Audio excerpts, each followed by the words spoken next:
여러분 반갑습니다. 역대하 말씀을 함께 묵상할 수 있어서 너무 감사합니다.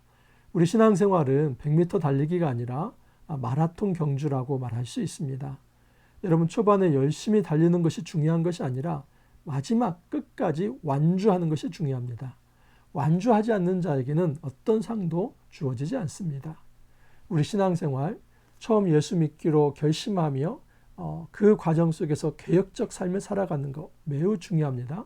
그러나 여러분 마지막까지 그 삶을 끝까지 지속시켜 나가는 이 일관성, 신실함 이것이 더 중요합니다. 처음 시작이 옳았다면 마지막까지도 옳게 끝내는 것이 참으로 아름다운 인생 여정이다라고 말할 수 있습니다. 그런데 오늘 본문에 의하면 아사 왕은 그렇지 못했습니다.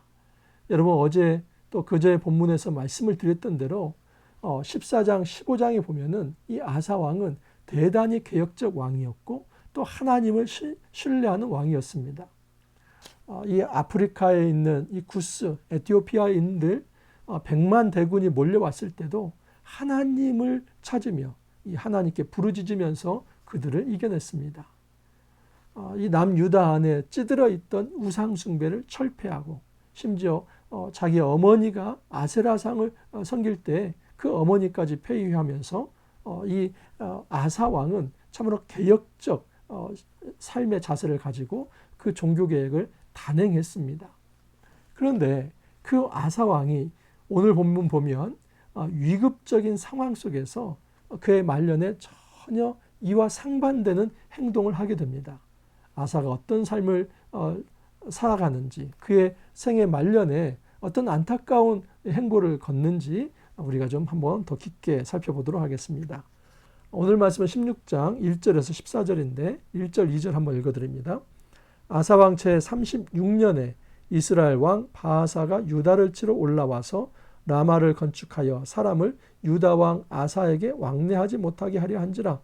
아사가 여호와의 전 곡간과 왕궁 곡간에 은금을 내어다가 다메섹에 사는 아람 왕 베나닷에게 보내며 이르되, 여러분 지금 남쪽 유다 왕은 아사입니다. 북이스라엘 왕은 바아사입니다. 근데 그 바아사가 라마의 요새를 건축하려고 했다라고 이야기를 합니다. 근데 이 라마라고 하는 지역은 어떤 지역이냐면 예루살렘 북쪽에 5km 지점 떨어진 곳입니다. 그러니까 이 남유다 이 수도와 아주 근접한 곳에 북쪽에서 내려와서 그곳에 요새를 지으려 했다 하는 것입니다. 우리식으로 말한다면 이 북한이 군대를 이끌고 내려와서 의정부 쪽에 만약에 요새를 건설한다고 생각해 보십시오. 여러분 이 수도권과 이 서울에 사는 이 사람들 얼마나 두렵겠습니까? 지금 이 예루살렘 그 북쪽 5km 지점에 북쪽 이스라엘 왕이 내려와서 그 라마성을 건축하려고 할 때 지금 남쪽에 있는 이 유다 왕 아사가 매우 놀란 것입니다. 그런데 이 아사 왕이 취한 행동이 참 문제가 있습니다. 아사는 바로 이때에 하나님을 의지하는 것이 아니라 어떤 외교적 그리고 어떤 국제 정치적 그런 전략을 생각해내게 됩니다. 그래서 남유다 아사 왕이 의지한 왕은 누구냐면 아람 이 베나닷을 의지합니다. 이 아람은 북이스라엘 북쪽에 있는 나라입니다. 오늘로 말하면 시리아입니다. 그 시리아 지역에 있는 그 아람 왕 베나닷에게 도움을 요청합니다. 우리 아버지 때도 당신과 좋은 관계를 맺지 않았습니까? 당신이 좀 와서 도와주십시오. 그런데 그 요청을 할 때 왕궁 곡간과 성전의 모든 이 창고를 다 열었다고 합니다. 그래서 거기에 보관되어 있는 은과 금을 가지고 마치 조공을 바치듯 베나닷에게 바치면서 베나닷에게 요청을 해옵니다. 여러분 북이스라엘의 그 북쪽에 있는 나라 시리아가 아람 왕 베나닷이라고 하지 않았습니까? 그 사람들이 남쪽으로 남하하면서 북이스라엘을 쳤습니다. 이 소식이 들리자 바로 북이스라엘 바아사 왕은 라마 건축을 포기하게 됩니다. 어쨌든 아사 왕은 아람 왕 베나닷이라고 하는 외세를 이용해서 지금 북이스라엘의 남진을 저지하기는 했습니다. 그러나 이것은 아주 심각한 맹점이 하나 있습니다. 외세를 의지하면서 하나님을 찾지 않았다 하는 것입니다. 하나님을 찾으면서 이 일을 해결했어야 하는데 아사 왕은 이전의 경험과는 다른 방식으로 일을 해결해 나갑니다. 남쪽에서 구스 군대 100만이 올라왔을 때도 그는 하나님께 부르짖으면서 하나님을 향해서 나아갔습니다. 그럴 때 하나님께 도와주시지 않았습니까? 그런 기억이 있음에도 불구하고 지금 아사 왕은 북이스라엘이 위협해 들어올 때 외세를 이용해서 그 북이스라엘을 막아보려 했던 것입니다. 이 일에 대해서 선견자 하나니가 아주 강한 톤으로 질책을 합니다. 7절을 이하를 보시면 그때의 선견자 하나니가 유다 왕 아사에게 나와서 그에게 이르되 왕이 아람 왕을 의지하고 왕의 하나님 여호와를 의지하지 아니하였으므로 아람 왕의 군대가 왕의 손에서 벗어났나이다. 구스 사람과 룹 사람의 군대가 크지 아니하며 말과 병거가 심히 많지 아니하더이까. 그러나 왕이 여호와를 의지하였으므로 여호와께서 왕의 손에 넘기셨나이다. 여호와의 눈은 온 땅을 두루 감찰하사 전심으로 자기에게 향하는 자들을 위하여 능력을 베푸시나니 이 일은 왕이 망령 때에 행하였은즉 이후부터는 왕에게 전쟁이 있으리이다. 아주 심각한 예언을 합니다. 이 선견자 하나니가 이 남쪽 유다 아사 왕을 질책하는 것입니다. 이전에 구스 군대가 쳐들어왔을 때 그때 당신 어떻게 했습니까? 하나님을 의지하지 않았습니까? 그랬을 때 하나님이 도우셔서 그 난국을 해결해 나갈 수 있지 않았습니까?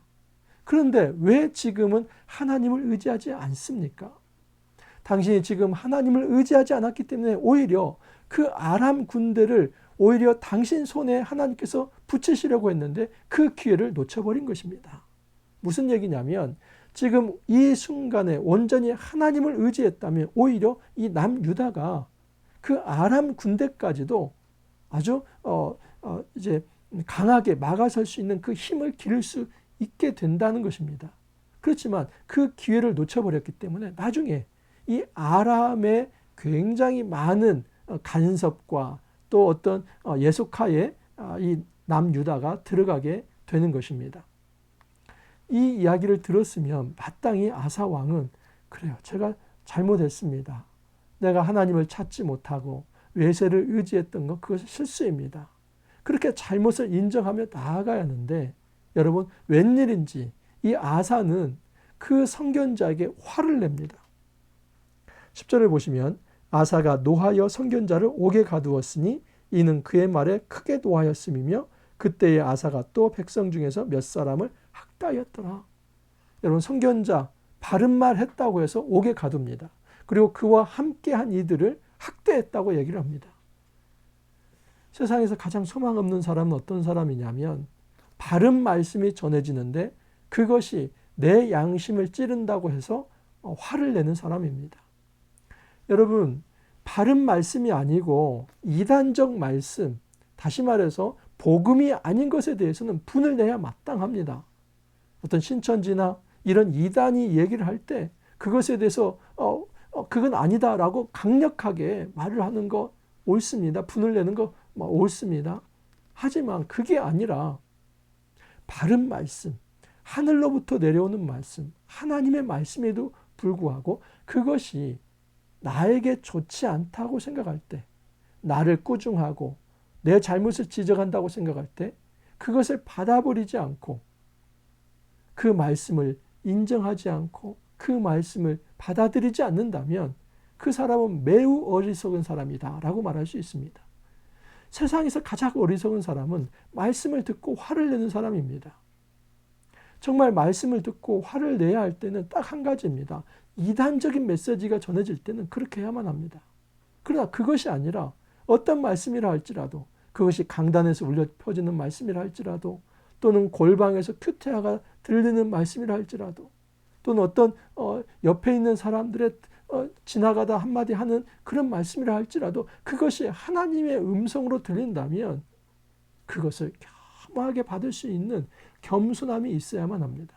그러나 아사는 지금까지 승승장구했습니다. 그가 하는 일들이 다 잘 되었습니다. 그러자 어떤 마음이 생겼냐면 자기의 생각이 옳고 오히려 이 성견자의 생각이 그르다는 그 그릇된 확신을 가지게 된 것입니다. 이것이 바로 교만입니다. 자기 생각을 의지하며 자기의 경험을 의지하면서 하나님 말씀을 함부로 평가하려고 할 때 여러분 그 사람은 소망이 없다 하는 것을 알 수 있습니다.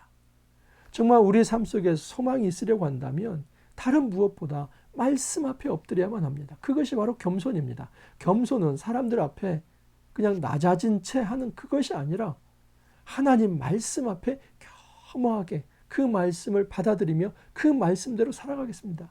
설사 그 말씀이 내 양심을 찌른다 할지라도 제가 회개하면서 하나님 앞에 나아가겠습니다. 그것이 겸손의 자세입니다. 여러분 이 겸손의 자세를 갖지 못했을 때 아사가 병이 든 것입니다. 12절을 보시면 아사가 왕이 된 지 39년에 그의 팔이 병들어 매우 위독했으나 병이 있을 때 그가 여호와께 구하지 아니하고 의원들에게 구하였더라.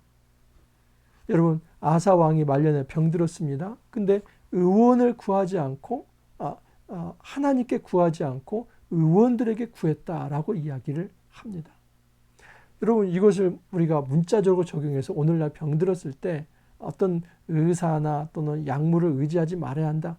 전혀 그런 이야기가 아닙니다. 그게 아니라 이 시대에 지금 하나님께서 말씀을 주실 때 이건 강조하는 것입니다. 지금 아사가 끝까지 사람은 의지하는데 하나님을 의지하지 않은 하나의 사례를 이야기하는 것입니다. 그래서 이것은 규범이 될 수 없습니다. 하나의 사례입니다. 어떤 사례인지 한번 보십시오. 어제 본문이었습니다.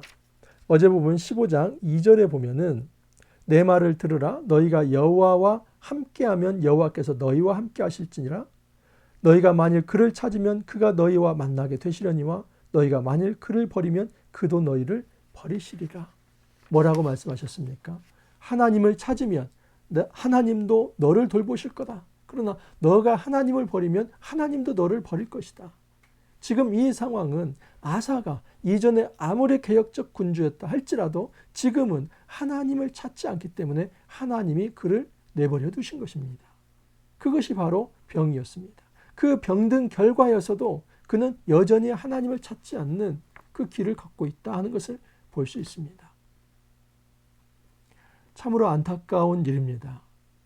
여러분 그러나 이 아사의 안타까운 행보는 우리 인류의 역사 속에서 지금까지 이어져 있고 그리고 우리 역시도 그러한 시험대에 놓여 있습니다. 우리가 처음 시작한 일을 마지막 마무리를 잘하는 것 여러분 이것을 매우 중요하다고 말씀드렸습니다. 그렇지만 그것이 중요한 이유는 모든 사람들이 다 그렇게 살아갈 수 없기 때문에 중요합니다. 하나님 앞에서 그 구원의 여정, 이 순례의 여정을 살아간다는 것은 처음 시작을 반짝 잘하는 것이 아니라 우리의 생애는 끝나는 그날까지 마지막 순간까지 말씀 앞에서 겸손의 자세를 잃지 않는 것입니다. 내가 이전에 어떤 승리의 확신이 있다 할지라도 내 경험 속에서 내가 가지고 있는 지식 속에서 이 판단이 아무리 확신에 찼다 할지라도 다시 한번 말씀이 그런가 우리가 점검을 해야만 합니다. 내 생각은 말씀의 지배를 받아야만 합니다. 그것이 바로 겸손입니다. 만약에 우리의 삶 속에서 말씀의 통치를 받지 않는다면 그래서 그 말씀이 내 양심을 찔러 들어올 때에 그것을 거부하면서 여전히 내 고집대로 살아가려고 한다면 그 사람은 하나님 보시기에 너무나 안타깝고 비운의 종말을 맞을 수밖에 없습니다. 여러분 우리 아사의 교훈을 삼아서 우리가 처음 시작한 이 신앙생활 주님을 다시 만나는 그 순간까지 신실하고 또 겸손하게 말씀의 통치를 받으며 거룩한 삶 살아갈 수 있기를 간절히 소망합니다. 같이 한번 기도합니다. 주님 감사합니다. 우리가 예수 그리스도를 믿기로 시작하며 여기까지 달려왔습니다. 중간중간에 많은 시험들과 또 유혹들이 있습니다. 주님, 그러한 시험 속에 저희들 예수 믿는 일을 중도에 포기하지 않도록 도와주옵소서. 오직 우리의 삶 속에 성령께서 임재하여 주셔서 우리의 삶이 끝나는 그날까지 온전히 하나님 말씀으로 승리할 수 있게 하시고 더 겸손의 자세를 가지며 살아갈 수 있게 하여 주옵소서. 감사하고 예수님 이름으로 기도하옵나이다. 아멘. 가을 단비가 좀 내리고 있습니다. 여러분 건강 유의하시고 정말 우리가 하나님 앞에서 끝까지 이 복된 발걸음 함께 할 수 있기를 바랍니다. 감사합니다. 내일 또 찾아뵙겠습니다.